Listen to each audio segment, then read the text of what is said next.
ღმერთს და მადლობა ღმერთს ყველაფრისათვის. მადლობა ღმერთს იმისათვის, რაც იყო, რაც არის და რაც იქნება ჩვენს ცხოვრებაში.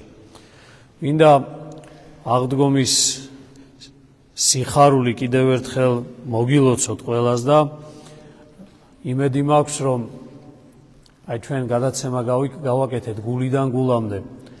ჩვენ ალბათ ჩვენი გულები ამ სიხარულს გძნობს ახლა და ამ ყოველდღიურმა ჩვენმა ცხოვრებამ არ ჩაახშო ის სააღდგომო ღამეს განცდილი საოცარი სიხარული, არც განსაცდელმა, არც შეიძლება ტკივილებმა, არც ავადმყოფობამ, არაფერმა მას თავისი ადგილი აქვს განსაცდელსაც, ტკივილსაც, ავადმყოფობასაც, ყველაფერსაც შეიძლება ქონდეს ადამიანს, რომელიც ვერაფრით ვერ ახშობს და ვერაფრით ვერ ანაცლებს აღდგომის აი ამ საოცარ სიხარულს, რომლითაც სული ხარობს, იმიტომ რომ სული თუ ხარობს ადამიანისა, მაშინ ყველაფერი ადამიანის ცხოვრებაში ფერნაცვალია და სხვაგვარია, მათ შორის ტკივილიც, განსაცდელის და შეიძლება ავადმყოფობაც და მათ შორის ყველანაირი ისე იგი სიმძიმე, რომელიც ამ წუთის სოფელს შეიძლება ახლდეს. და რატომ ხდება ეს? ანუ ეხლა დღეს მე მინდა გითხრათ ეკლესიის მისიაზე, აი რა არის ეკლესიის მისია და გვახსოვდეს ერთი რამე, დავიმახსოვროთ. მართლმადიდებელი ეკლესიის მთავარი მისია არის, რომ ადამიანი სულიერად განკურნოს. თუ ადამიანი სულიერად არ იკურნება, აი დღეს ჩვენ რატომ მინდა რომ დღეს ამაზე ვისაუბროთ? აი დღეს არტოსი ვაკურთხეთ, ხო? ვაკურთხეთ რა? ვაკურთხეთ აღდგომა ღამეს, დღეს წავიკითხეთ ლოცვა მისი განტეხისა და ეს განაწილდება უკვე მორწმუნეთა, თქვენ წაიღებთ ყველანი და აქ არის საუბარი, ხა აი ლოცვა წავიკითხეთ, რომ პირველ რიგში სულის კურნება მიანიჭეო და შემდეგ მიანიჭე ადამიანს უკვე სხეულისა და ყველაფრის, ანუ სიმრთელე მიანიჭეო ადამიანს. ამიტომ უნდა ვიცოდეთ ჩვენ ყველამ, რომ ეკლესიაში, ანუ მართლმადიდებელ ეკლესიაში ყველაფერი არის ადამიანის კურნებისთვის. და აი ეს განკურნებული ადამიანები ყოველთვის, ანუ ვიცოდეთ, აი ჩვენ როდესაც მოვედით დამძიმებულები და ჩვენ როდესაც განვიკურნე და სული თუ განიკურნა ადამიანისა, მაშინ ჩვენ ხდებით შემდეგ მკურნალები. ანუ ამის მკურნალები ხდებია, რა თქმა უნდა, სასულიერო პირები და ყველა თქვენთაგანი უნდა იყოს სულის მკურნალი. მაგრამ უნდა ვიცოდე, რომ ჩემი სულის მკურნალი ვარ, ჩემ სულსაც მკურნალობ, მაგრამ ამავე დროს შემიძლია სხვა ადამიანის სულსაც უმკურნალო. და თუ კი ჩვენ ეს მისია დავივიწყეთ, თუ კი ჩვენ მთავარი მისია დავივიწყეთ მართლმადიდებლებმა, რომ უმნიშვნელოვანესი და პირველი რაც არის, ეს არის ადამიანის სულის განკურნება, მაშინ ჩვენ დავკარგავთ და გეტყვით ახლა, რასაც ზოგადად დავკარგავ და სინამდვილეში უკვე ვკარგავთ ამას. მე წინაზეც გითხარით და დღესაც გიმეორებთ ერთ რამეს, რომ ჩვენ მრევლი იმ დიდ წმინდანებისგან და ზოგადად წმინდა ცხოვრები ადამიანებისგან ერთი რამით განსხვავდებით. რითი იცით? მანამდე სანამ ჩვენ განვიწმინდებით, ყველა ვართ ერთნი. მათაც ჰქონდათ ბრძოლები, მათაც ჰქონდათ ცოდვები და უმძიმესი ცოდვები. აი გაიხსენეთ მარიამ ეგვიპტელი და უამრავ ჩვენ იმ დიდ წმინდანებს, რომლებსაც დღეს ჩვენ აი ხატებზე გამოვსახავთ, ძალიან მძიმე ცხოვრება ჰქონდა წინ და მათი სული იყო ძალიან ცუდ მდგომარეობაში, მაგრამ მათ განიკურნეს საკუთარი სული და აი ეს არის ის, რაც მათ განასხვავებს ჩვენგან. რითი განსხვავდებით? როდესაც აი ნახეთ რითი, როდესაც ექიმთან მიხვედი შენ და გითხრა, რომ აგერ ეხლა განიკურნე და წადი და ესე აღარ მოიქცე, ადამიან ჩვენ მივდივარ და ისევ იქცევით. ანუ ისევ ვაადდებით, მაგრამ ის წმინდანები არიან ადამიანები, რომლებიც მათ შორის შეიძლება ჩვენშიც არიან ვიღაცამ, ვინც განიკურნა. განკურნების ფასი, სულის განკურნების ფასი ვინც იგრძნოს, შეუძლებელია იმ ადამიანმა უკან დაბრუნება ინდომოს. შეუძლებელია ადამიანმა სული განიკურნოს, აი ჯვარი წერიათ ყველას. სიმსივნის გარო განიკურნე ადამიანი, როგორ გენდომება ადამიანს ზოგადად, რომ ისევ დაბრუნდა იმ მდგომარეობაში, რომ როცა აი ეს დაავადება გჭამდა. ასევე აი ნახეთ, ფიზიკურად ამის შედარებაა ზუსტად სულიერისა, თუ კი ღმერთი ადამიანს ერთხელ მაინც შეეხო და სული განუკურნა, აღარ უნდა მასიკ დაბრუნება და აი წმინდანები, რომელზეც დღეს ჩვენ საუბრობთ და ზოგადად გითხარით, ეს იყვნენ ადამიანები, რომლებმაც გაიარეს ეს მომენტი და თქვენსო, არა, მე იქ დაბრუნება აღარ მინდა. და ამიტომ ადამიანები იყვნენ თავშეკავებულები, ამიტომ ადამიანები ცხოვრობდნენ იმ სულიერი ცხოვრებით, რომ იმ სულს აღარაფერი არ დამუქრებოდა. მცირეოდენი მიადგებოდა თუ არა რაიმე დაავადება, იმ წუთში მკურნალობას იწყებდნენ, მაგრამ ჩვენ სამწუხაროდ, აი ჩვენი განსხვავება ზუსტად ეს არის. ჩვენ ვერ ვიკურნებით, ანუ ღმერთს სულამდე ვერ უშვებთ. ანუ სულიც არ ვიცით, აი აგებულებაც კი არ ვიცით ჩვენი, აი სხეულისა ვიცით, აი აქ რომ ჩხლიტავს ალბათ გულია, აქ რომ ტკივა ალბათ წნევა მაქვს, ეგ თავია, იქ ის არის, ანუ სხეულებრივად კარგად ვიცით საკუთარი თავი, მაგრამ სულიერად აი ჩემი აგებულება რომ სული როდის წუხს, სული როდის მტკივა, სული რას განიცდის ამა თუ იმ მოქმედების დროს, სული რას განიცდის, როდესაც ვეზიარე, სხეული კი არა და ემოცია კი არა, აი ვეზიარე და არამედ სული რას განიცდის ამ დროს, განიკურნა თუ არ განიკურნა და ამიტომ, როდესაც ნახეთ, მართლმადიდებელი ეკლესიის ერთადერთი მისია, მთავარი მისია არის ეს, დანარჩენი ყველაფერი ამას ემსახურება. ყველაფერი ემსახურება ამას, ტაძარიც, ხატებიც, ისე იგი არტოსიც, სეფისკვერიც, ზიარებაც, აღსარებაც, ყველაფერი ამას ემსახურება. მაგრამ ჩვენ ნახეთ რა ვქენით, უყურეთ, იგივე ცეცხლის, წმინდა ცეცხლის გარდამოსვლა, იგივე ხატები და მირონის დენა, ყველაფერი, ანუ ნახეთ აი რა მინდა გითხრათ რა, ღმერთი გვეუბნება, მე იმიტომ დავითმინე ჯვარცმა და იმიტომ აღზდექი, რომ შენ განმეკურნე და აღმედგინე. ამიტომ თუ შენ ფიქრობ, რომ შენი სულის კურნებისთვის გინდა რომ აი ამ ხატის უკან დავიმკვიდრო, ანუ ამ ფიცრის, ესე რომ ვთქვა, დახატული ფიცრის უკან მე დავიმკვიდრო, არ ვითაკილებ. შენი სიყვარულისთვის და შენი განკურნებისთვის აი ყველაფრის უკან დავდგები. გეუბნება, ანუ ბაღში მყოფ ადამიანს, ქრისტიანს გეუბნება, რომ თუ შენ ფიქრობ, რომ ღმერთის დანახვა გინდა ამ ხეებშიც, ვენახში დაგენახები. ყველგან დაგენახები, ოღონდ განა იმიტომ და სასწაულსაც გიჩვენებ, ოღონდ განა იმიტომ, რომ შენ მერე თქვა, აიმე სასწაული ვნახე. არამედ ერთადერთი რამის გამო, რომ შენ სული განიკურნო. თუ დაიწყებ ამის გამო სულიერ კურნებას.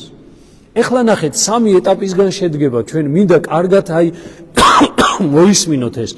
ადამიანის ეკლესიური ცხოვრება სამი ეტაპისგან შედგება. გაიხსენეთ თავში რომ მოვედით. პირველს ქვია რა?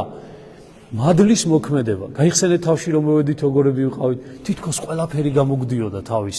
ლოცვა გიხაროდა, ყველაფერი, რასაც არ გინდა დაევალებინა, ყველაფერს ასრულებდი, წირვაზე მოსვლა არ გეზარებოდა, არაფერი არ გეზარებოდა.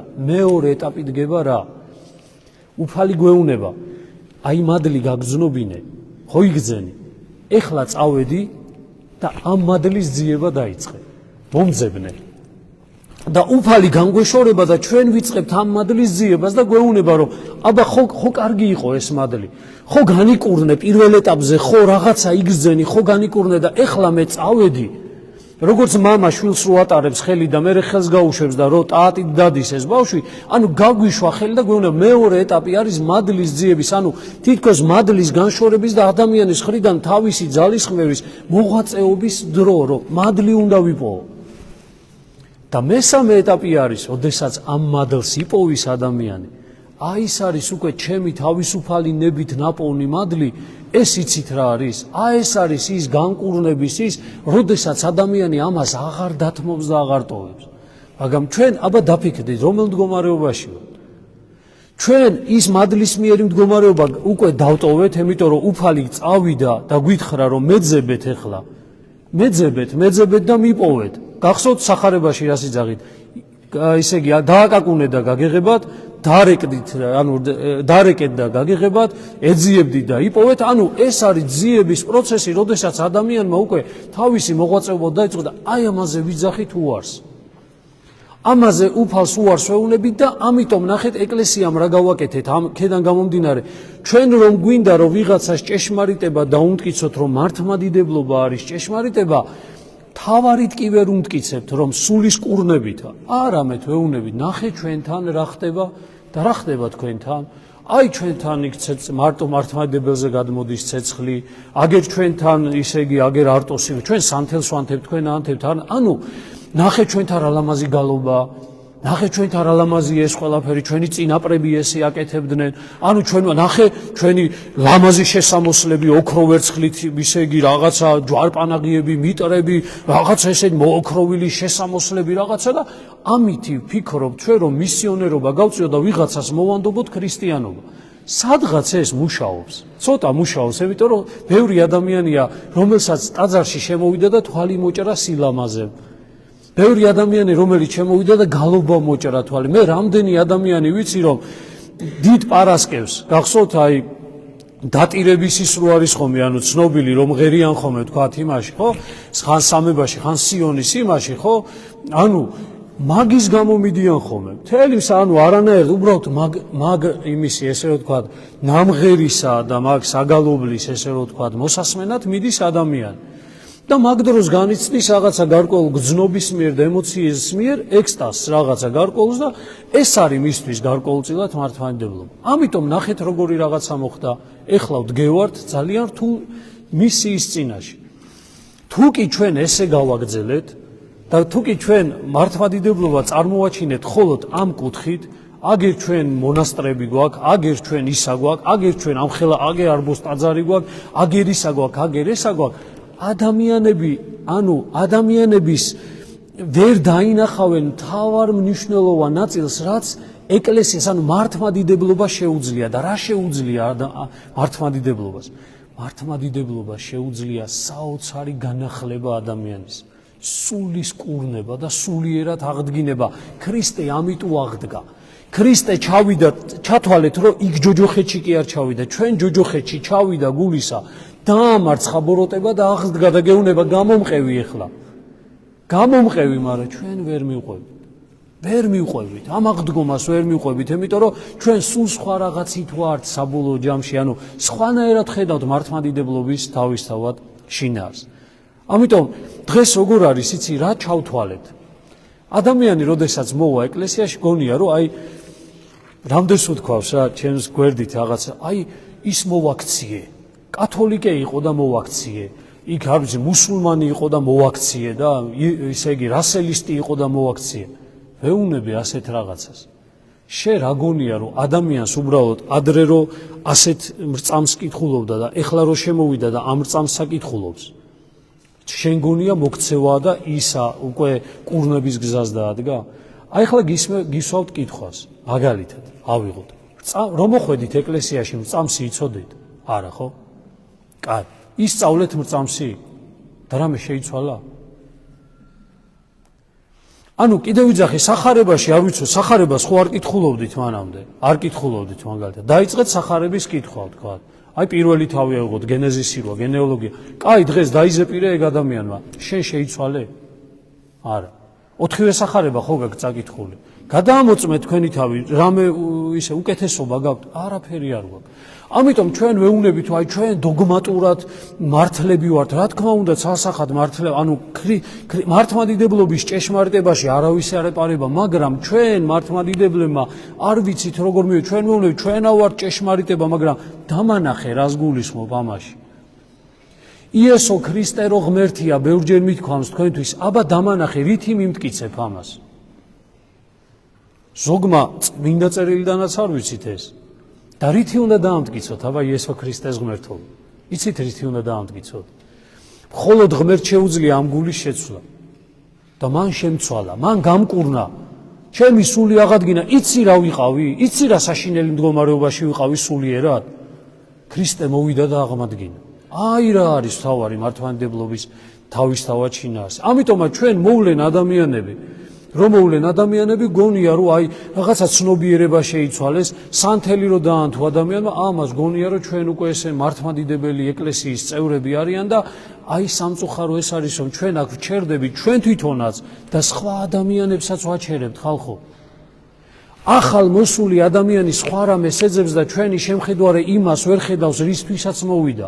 ტკივილით მოვიდა სულის ტკივა ღმერთმა იქ განსაცდელი მოულინა რომ სული ეტკინოს მოვიდა ეკლესიაში და ჩვენ ვახვედრებთ რას თვითკმაყოფილებას იმისა რომ რა არის მართლმადიდებლობა და ჩვენი შემყურა შემაცქერელი ადამიანი სიღრმეებში არ ჩადის რა ლოცვები წაიკითხე რავი ადრეც ავკითხულობდი ოღონდ იმას რა ქვია პროტესტანტები მაბარებდნენ ლოცვებს ეს წაიკითხე არა ეხლა ეს ლოცვები წაიკითხე ადამიანში არაფერი შეიცვალა ერთი ტექსტიდან მეორე ტექსტზე გადავიდა ერთი წამსიდან მეორეზე გადავიდა არაფერი მასში შინაგანად არაფერი მასში არ შეცვლილა და საუთ კითხვას გეუნება ის ადამიანი რომელიც მოვიდა ბევრი ადამიანი მე მქონდა ერთხელ შეხება ერთი კათოლიკე ადამიანთან და მოკლედ ესეთი რაღაცა მითხრა რა არ არის პრობლემაო წამში ერთ სიტყვას ამატებენ ისინი დაძისაგან ჩვენ ხო ვიცით რომელი მამისაგან გამოვალს ისინი ძახიან დაძისაგანაც გამოვალს არ არის პრობლემა ამ წამს წავიკითხაო არ არისო არანაირი პრობლემა ვეზიარო მანდაო კი ბატონო იქაც ვეზიარებოდი მანდაც ვეზიარებიო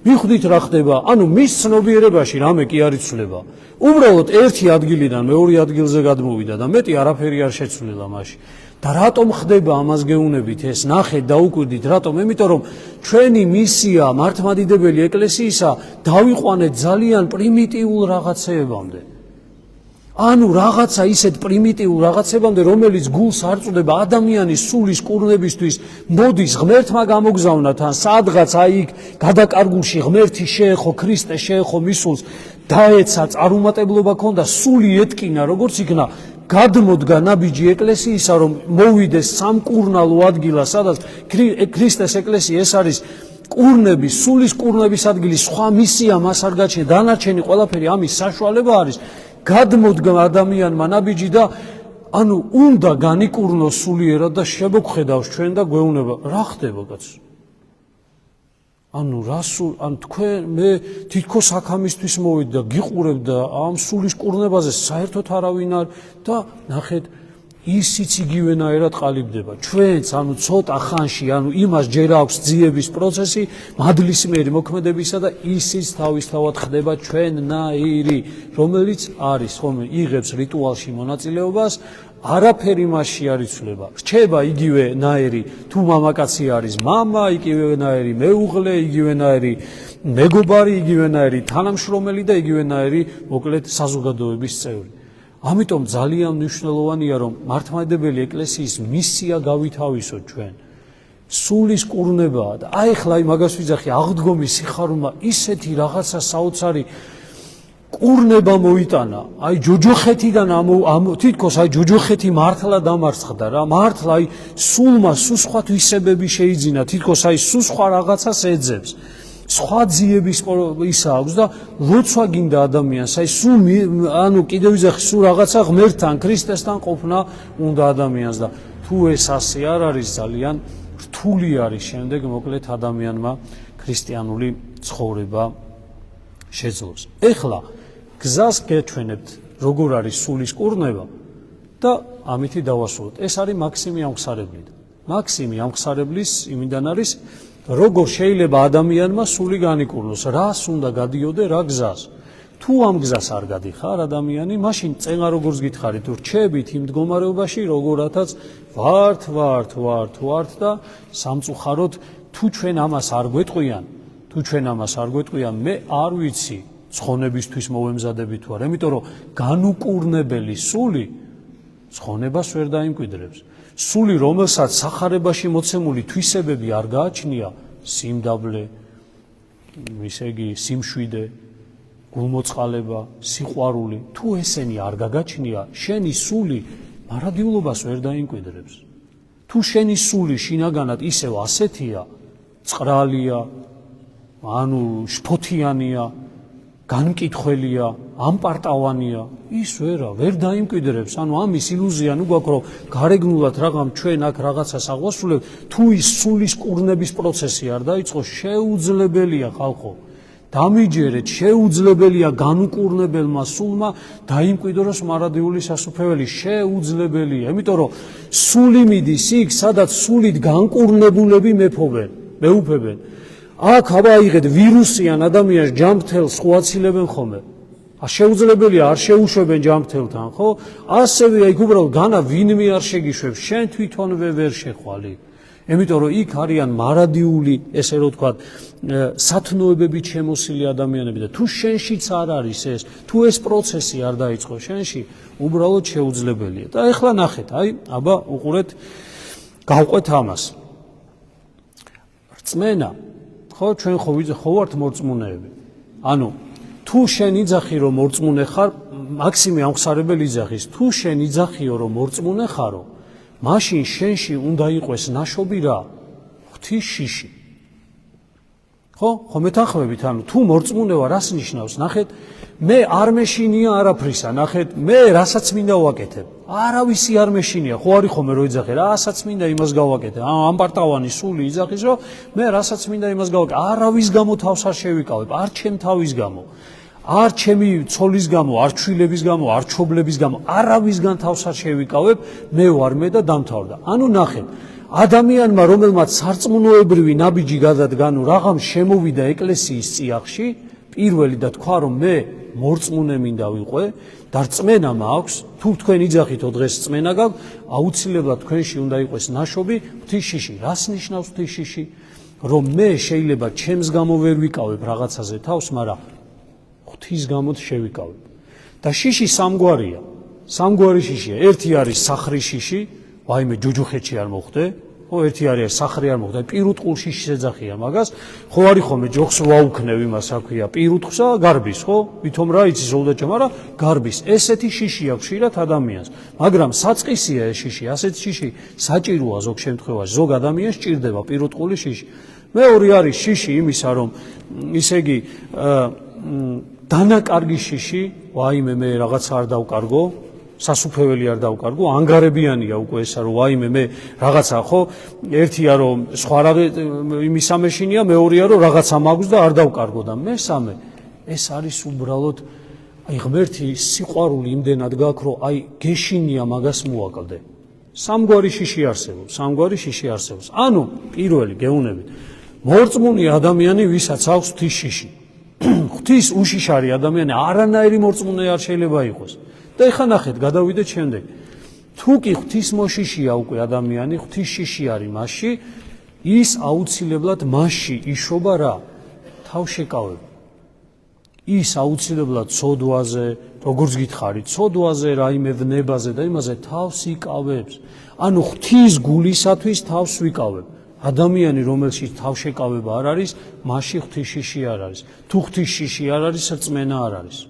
გავყვეთ უკან. რწმენა არ არის, თუ კი ეს ყველაფერი არ არის. შემდეგ თავშეკავება შობს, აი თუ კი ადამიანი თავშეკავებულია და აი ამ სულის ამ კურნების საფეხურზე ავა და თავშეკავებას ისწავლის, შემდეგ ეს ყველაფერი შობს რას? მოთმინებას და სულგრძელი ხდება ადამიანი. იმიტომ რომ ხედავს თვითონ რა გზაც გაიარა, სხვაც გადის მაგზას. ანუ მოთმინება შეუძლია, მოთმინება იშობა მასში და სულგრძელება. სულგრძელება არის, ოდესაც აი ადამიანს შეეშალა და არა ვიცი, მესმის, აი შენ შეგეშალა და ვიცი საიდან მოდიხარ, ანუ ვიცი რა რთული იმიდან მოდიხარ, იქიდან, იმიტომ რომ მეც ეს გზა გავიარე და იცი რა ძნელი იყო ჩემთვის აზო თავშეკავება, ანუ ვიცი რომ ვერ შეიკავე თავი. მეც ეგრე ვიყავ, ვერაფრით ვერ ვიკავებდი თავს. ამიტომ თავშეკავება აუცილებლად შობს მოთმინებას და სულგრძელებას, იმიტომ რომ გესმის სხვა ადამიანის მდგომარეობა, იმიტომ რომ რა ძნელია ადამიანმა თავი შეიკავა, იმიტომ რომ მეც მიჭირდა და ვატყობ რომ შენც გიჭირს და ახლა დაუკვირდით, აბა, როდესაც რამე რაღაცა უნდა თქვა და ენას რომ გიჭირს, აბა, მიდი, შეიკავე თავი, მიდი. ხო და მეორეა, ქრისტიანობა მარტო თქმას კი არ იძახის, აქა შეიძლება არა თქვა, მაგრამ აი სულ ადამიანი მთელი ამ იმითია, მთელი სული გული იყოს ამ ბოღმით და იმით სავსე. ამიტომ თავშეკავება და სულგრძელება ეს არის სულის მდგომარეობა, მე არ გეუნებით გარეგნულ მდგომარეობაზე, ანუ მოთმინება და სულგრძელება. მოთმინება და სულგრძელება თუ დამკვიდრდა ადამიანში, ეს ყველაფერი შობს ერთ რამეს, შობს იმედს და სასოებას.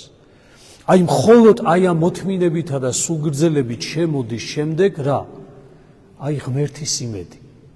იმიტომ რომ ამ დროს ღმერთი მოდის და განუგეშებს აუცილებლად თუ ამ საფეხურზე ახვედი, ანუ ღმერთი უკვე ჭარბად ურთიერთობს შენთან. წარმოიდგინეთ ეს რაც ჩამოთვალე იყო ეს პატარ-პატარა ოთახები.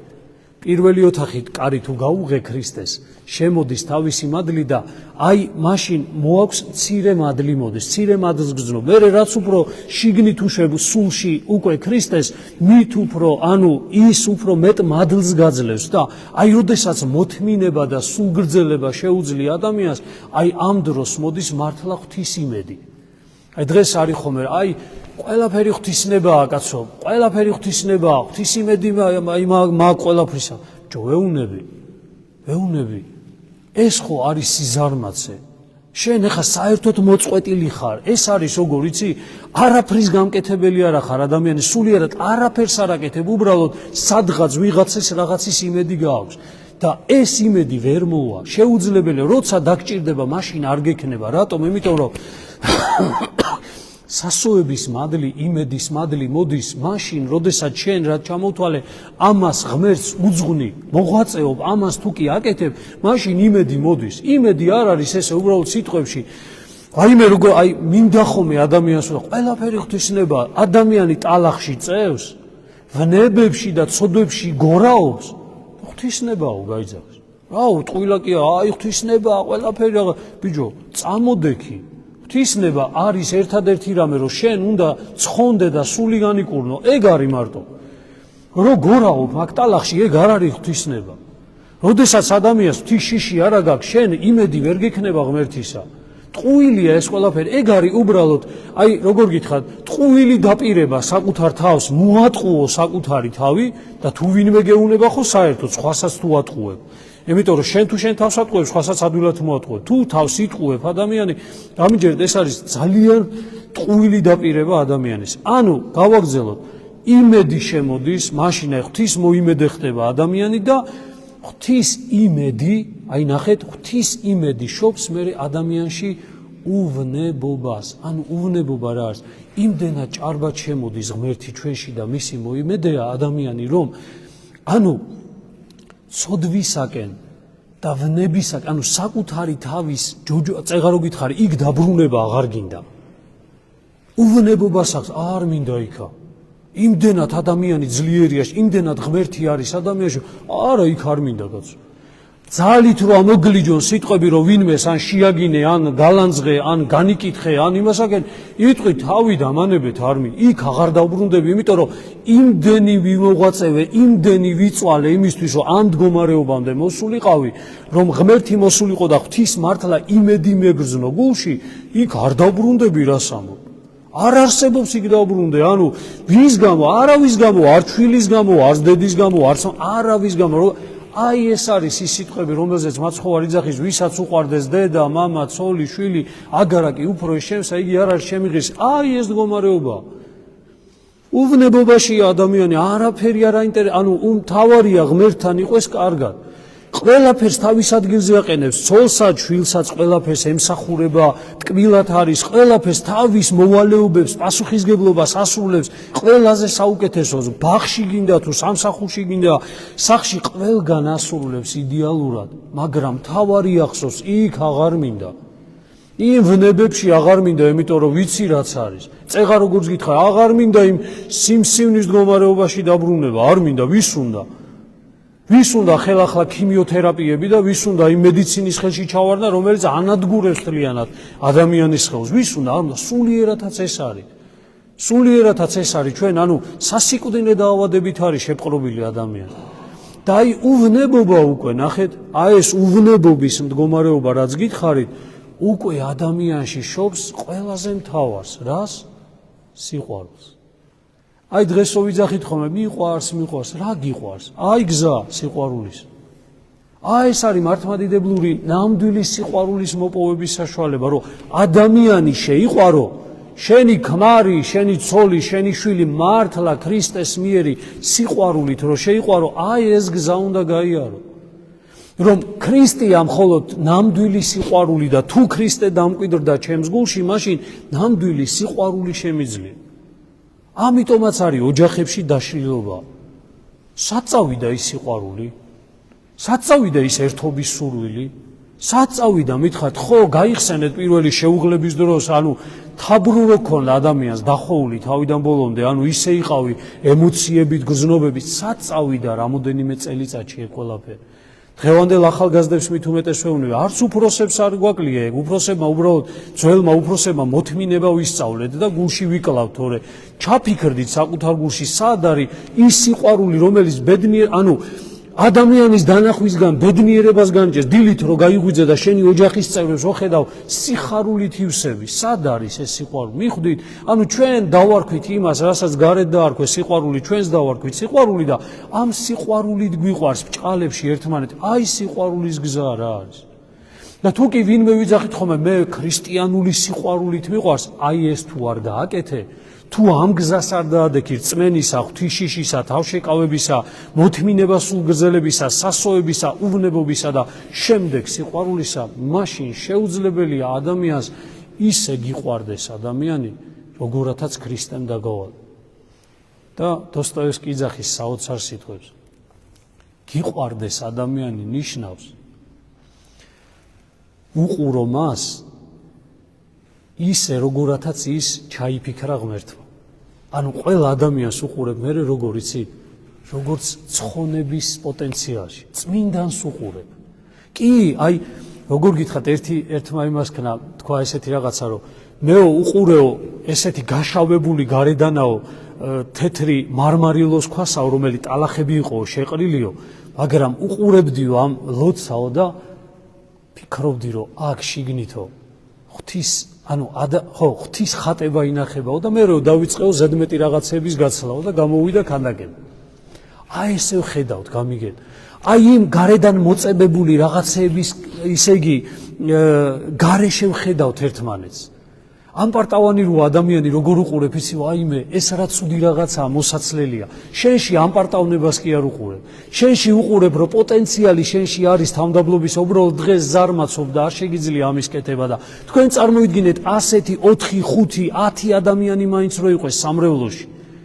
ვინც მართლა აი ამას მიაღწია და ადამიანებს აი იმას უნდა მიაბარო მერე, ვინ შემოვიდა ახალი და უთხრა აგერ განკურნებული ადამიანი და ჩააბარო მას. დღეს რომ ერთი ადამიანი შემოვიდეს ახალი, ვინმეს რომ მოგაბაროთ, რომ მიდი აბა შენ, ანუ ის გზა გაატარე, რა გზა შენ გაატარე. რა გზა უნდა გაატარო? გახდი შენნაირს, ხო? და ჩაიხედე აბა შენს გულში. აი ამ კუთხით შეხედე საკუთარ თავს, რომელ ეტაპზე ხარ? მიხვდები რომ რა ის ეტაპზე, უბრალოდ აი როგორ გითხრა, იცი, რაღაცა დინამიურად მოდივარ. მადლი დავკარგე პირველი ეტაპი, ანუ მადლი მქონდა, რომ მოვედი, ის მადლი მეგონა სულ მექნებოდა, ღმერთი წავიდა და ეს ძიების პროცესი გრძელდება 30-40 წელი და ვეძებ ღმერთსა ხატებში, იმაში, რა ქვია, პასკებში, წითელ კვერცხებში, რაღაცა მოგე ცეცხლში, რავი, ტაძრები, ანუ კედლებში, რაღაცა ესეთი იმეებში, მონასტრებში იქ მიდივარ, იქ ვიპოვი, ანუ ყველგან შეიძლება წახვიდე ადამიანი. ყველგან დამიჯე ადგილი არაფერ შუაში არ არის, თუ კი შენი განზრახულობა არ არის, რაც ვილაპარაკეთ ამ გზას დაადგე. სადაც გინდა წადე. ჩემი გამოცდილებიდან გეუნებით, პირად გამოცდილებიდან გეუნებით. და მერე თუ ამ გზას დაადექი, საკუთარ ოთახშიც კი იწმინდები. საკუთარ შენ ოთახში ლოგინში რო დაწექი ერთის კვნილი რო აიღე ხელში და 50 იესოს ლოცვა ჩამოილოცე, ხვდები როგორ იწმინდები. აღარ ჭირდება და ხვდები რომ ქრისტეს არ ჭირდება რაღაცა ბარიერები და არ ჭირდება ადგილი ღმერთის გარეშე მოუწერელია, ყველგან არის, იქაც არის შენთან. ბაღში რო ხარ, იქაც არის, როგორც თუ კი შენ სურვილი გაქვს სულის განწმენდის. და ამიტომ აი ამ მდგომარეობაში, როდესაც ჩვენ ამ მადლის მოქმედებას ვერ გრძნობთ, დავიწყეთ მისი ძიება აქეთ-იქით, მარჯვნივ, მარცხნივ, იმაში, ამაში, ბევრჯერ თუ ეზიარები, უფრო მეტი მადლი იქნება. რა თქმა უნდა, ცალსახად ასია, მაგრამ რა მიზეზით ეზიარები, რა მიზნით ეზიარები? თავისთავად ყველაფერი იქნება? ღვთისნებაა ყველაფერი? აი ღვთისნება რა არის? ასე ცხოვრებაა, რაც გითხარით. და თუ კი ჩვენ ამ გზას არ შეუდექით, დამიჯერეთ, ჩვენშიც მოკვდება და ჩაქრება მართლმადიდებლობის ნამდვილი შინაარსი და ჩვენ ვერ ვივარგებთ სხვას უთხრათ. ქრება მართლმადიდებლობის თავარი შინაარსი, ხალხო, ქრება. ჩვენ ყველანი უყურებთ გარეგნულ ფოროებს მხოლოდ და მხოლოდ. და აღმოჩნდით რა, მე პირდაპირ რაღაცა ისე იმითვიზა, ანუ რაც უფრო ლამაზი შესამოსელია აქ რაღაცა იმების ხატები და იქ ხატები და ეს დიდი მიტრე მოოქროვილი ისინი და ჩვენცა რა ლამაზი იქ შეიხედე შიგნით. შენც ხო ხარ ხოლმე გამოპრანჭული. შენც ხო გაცვია ხოლმე ლამაზად. ჩაიხედე იქ რამე იცვლება? ტანსაცმელო ჩაიძვე ახალი, ბრენდულია რაღაცა სადმე შიგნით არ ხარ.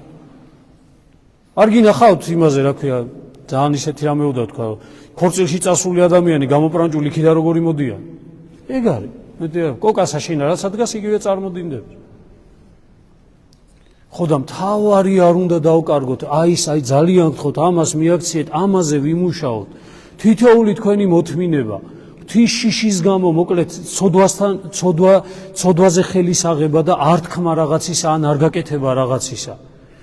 ანუ მოთმინება, სულგრძელება, ეს ყველაფერი თუ არ გამოვიმუშავეთ, მაშინ გვახსოვდეს, რომ ეს კლავს ადამიანში მართლმადიდებლობას, თავარისა და სამწუხაროდ მე იმის შიში მაქვს, რომ მთლიანად არ ჩამოვწიოთ ეს თამას. მთლიანად არ ჩამოვწიო და ყველაზე მთავრის გარეშე არ დაგვრჩეს მრევლი, სულის კურნების გარეშე არ დაგვრჩეს. ლამაზი სიტყვები, ლამაზი ლაპარაკები, იმაზე ზრუნვა, ამაზე ზრუნვა და სულით მკვდარია ადამიანი. აი ეს არის ყველაფერი. სულით გაცოცხლდი და მე ილაპარაკე დანარჩენზე ყველაფერზე, მაშინ ნახავ როგორ სხვანაირად ილაპარაკე.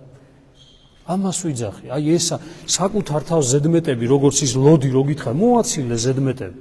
გამოაჩინე შენში, გამოანათე, გამოაფწყინე ღვთისხატება და მერე ნახავ როგორ სხვანაირი იქნება შენს გარშემოც ყველაფერი, სამყაროც, სამშობლოც, ოჯახიც, ბაღიც და ყველაფერი. აი ეს არის. და ჩვენ ვიწყებთ გარედან, იქ ვალაგებთ რაღაცებს და იქ არავინ დაგალაგებინებს ამას. ერთადერთი სადაც შეგიძლია შენ სწორად დაალაგო და ისე როგორც შენ გინდა რაღაცა, ეს არის მხოლოდ შენი შინაგანი. სხვაგან ვერავინ ისე აირევა ყველაფერი, დალაგებული აგერევა ერთ წამში და ერთ წუთში. და სასწარკვეთილებაში ჩავარდნილი მოკლედ დაეცემი ადამიანი. მოკლედ ღმერთმა ძალა მოგცე ზუსტად აი ამ ისე იგი მართლმადიდებლური შინაარსის ერთგულებისა. ანუ რა არის მთავარი მისია ქრისტიანობისა, მართლმადიდებლობისა. სოფლიოში ქრისტემ რატომ დაითმინა ჯვარცმა და აღდგომა და ამაღლება და სულიწმინდა რატომ მოავლინა ეკლესიაზე ერთადერთი რამის გამო, რისთვისაც თვითონ მოვიდა, არა აქა რაღაცა ისე იგი ჩამოყალიბებისთვის რაღაცა იმის, არამედ მოვიდა თითოეული ადამიანის განკურნებისათვის და სულიერი სიხარულისა და ცხონებისათვის. ეს მისია აკისრია მხოლოდ და მხოლოდ ეკლესიას. დანარჩენი ყველაფერი არის საშუალება იმისა, რომ ეს მიაღწიო ადამიანი. როდესაც საშუალება გახდება მიზანი, აი აქ მთავრდება ყველაფერი. დღეს ჩვენ აი ამ მდგომარეობაში ვართ. საშუალებები გაგვიხდია მიზნად. და ეს არის ყველაზე სამწუხარო რაღაცა და ამაში საბოლოო ჯამში მინდა გითხრათ, რომ ტყუდებით. ღმერთმა აღდგომის სიხარულით გახაროთ, გაბედნიეროთ. ქრისტე აღსდგა. ქრისტე აღსდგა. ქრისტე აღსდგა.